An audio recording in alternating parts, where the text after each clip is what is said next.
called The Ghost Next Door by Wiley Coke St. John. Chapter 1. She Loosed to Live Here. Now we're only going to read one chapter at a time of this one, okay? So we're only going to do the first chapter, and then we will move, then either tomorrow or the next day, as Gracie comes, as we're reading, as it's reading time. I might never have gotten involved with The Ghost Next Door if it hadn't been for Eddie and Kirk, my kid brothers. I don't know why I should feel responsible for those two, but I do. As my best friend Tammy says, blood is thicker than plasma. Her father, Dr. David Greenfield, is a professor at the medical college, so Tammy ought to know, even if he is a psychiatrist instead of a regular doctor. Tammy are both going on 13, and we're really baby blondes if only our mothers would let us have a color rinse. Eddie's only 9, and Kirk's just 6. We don't want them hanging around with us, but sometimes they do anyway. We live on the edge of a small city in Georgia named Georgetown because George Washington visited here once.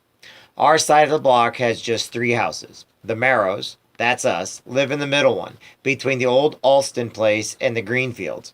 We all have green big yards. Everybody has it around here, and the Greenfields have a tennis court, and Miss Judith Alston has a fish pond way off in the back, past her summer house. The pond is deep out in the middle, and that's where Miss Judith's little niece Meredith got drowned a long time ago. Ever since that time, Miss Judith has lived by herself. She's a tall, old maid lady who believes in ESP and spiritualism and all that stuff. But she likes children, once she gets used to them, especially girls like us. For a while after Miranda died, Miss Judith couldn't stand the sight of children. I heard Mama say once, because it hurt too much. Seeing any living child made her remember that Miranda wasn't. But that accident happened before I was born. After we got to know Miss Judith pretty well, she showed Tammy and me the child's picture, which she kept on her piano.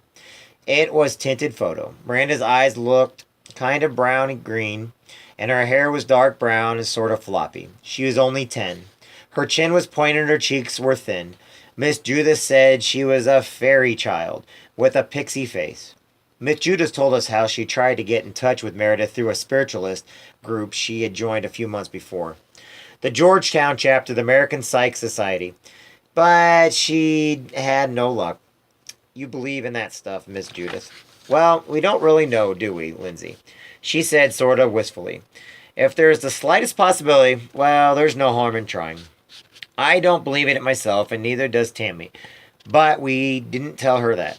Miss Judith was sitting on the piano bench, and the fingers on her hand, absent-minded, picked out a hesitating little tune. Her house is an old-fashioned one with high ceilings, and the notes echoed and seemed to come back from somewhere very soft. What's that you're playing, Miss Judith? Tammy shocked.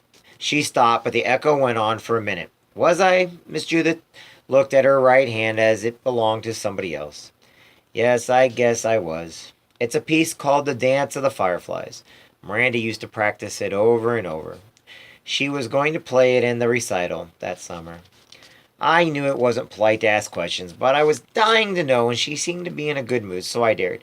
Miss Judith, how did Miranda happen to be living with you instead of with her own father and mother? I had already asked Mama, but she said she'd have to tell me all about it when I got older. Tammy's folks moved here only 5 years ago, so she couldn't find out either. At least they said they didn't know. When grown-ups say they don't know, you never can be sure whether it's the truth or not. But Miss Judith told us, why, Lindsay, her father and mother were divorced, and she was supposed to live with her father. He is my youngest brother, and they lived here in the old family home for several years, while he was connected with that space research project across the river. He was working for the government, so he had to be away a lot, especially that spring. Yes'm, I said, I know, Dr. Alston is a very famous scientist. My dad told us that he's a nuclear energy expert, but we've never met him. He never has been back, Miss Judith said, and her voice was sad. He asked for a transfer to Houston. He couldn't bear to be here without Miranda, you see. There were so many things to remind him and I. She sounded as if she were about to cry, so I hurried to say, her picture's nice, Miss Judith, and I bet she would have been great in the recital. And I almost thought I heard the music echoing again, but then been told I have a vivid imagination. Yes, Miss Judith said, blinking her eyes and not crying after all. She was very artistic and sensitive. Her own mother was interested in psychic things. That's why I thought we might get something from the other side. It's really why I joined the Psychic Society. Miranda would have been some kind of creative artist when she grew up, I'm sure. She used to like to help me make unusual things. She would say, "We're good makers, aren't we?" "What did you make?" Tammy asked with interest. "Well, let's see. We made strange colored flowers. Did you know a daisy will turn green if you put it in green food coloring and leave it in a while to draw the color up its stem? We made a blue rose out of the white one, too. And the Queen Anne's lace, that was the prettiest of all, when we turned it all sorts of colors." "That's neat. I'd like to try it," Tammy said. "Mother's got some food coloring, and the Queen Anne's lace is about to bloom right now." "Be sure to cut the stem above the joint or through the joint," Miss Judith warned, "or it'll be hard for the color to get through." And once we made a bird bath out of pretty color bits of broken glass and china, set like a mosaic pattern into the cement. I wonder what became of that bird bath. Oh, yes, the cement owl. I never did find the cement owl." She began to laugh a little. She kind of laughed, nearly crying. "I haven't brought out the owl for a long time," she went on. "Miranda wanted to make an owl," she said with love. "Its eyes..." Okay, we're going to stop right there. I don't have that much time. And we're going to find out if Grace wants me to keep reading this book or read a different one. Okay, not now. We're going to read later. Anyway, we got to get going for now. Just preview. Don't worry, I'll keep reading where we left off, and I will post it on here. So if you can't listen now, you can listen later. And I'll get into it a little bit. It's the first time reading this book. I've never read this one before. And Gracie wanted me to read it to her. She's really big into Halloween and witches. Here was the last book that we read. So, hope everybody has a great day. We will talk to everybody soon, okay? That's it, everybody. And like I said, tonight is Daily Reflections night.